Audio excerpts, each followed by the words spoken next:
So I did some experiments with the screen up and down. And if I turn on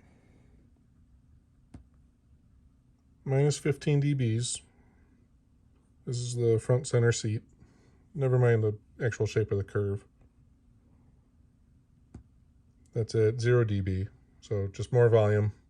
As you can see, it's consistent across the range, so it doesn't matter how loud it is, I get the same reading essentially.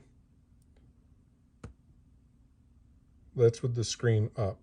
So the top line is with the screen down. The overlay is with the screen up. The bottom line, screen down.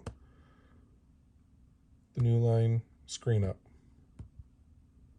So you can tell just how similar they are, right? So if I get rid of the loud ones and then we'll just look at the minus 15 dB, the screen up and down is essentially the same. This is what it looks like when you move the microphone over to the left 1 foot.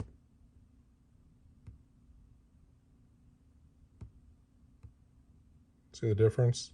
This null in the bass is gone.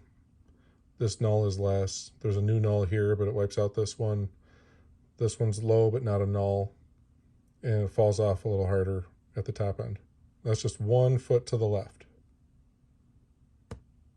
This is going to the back row.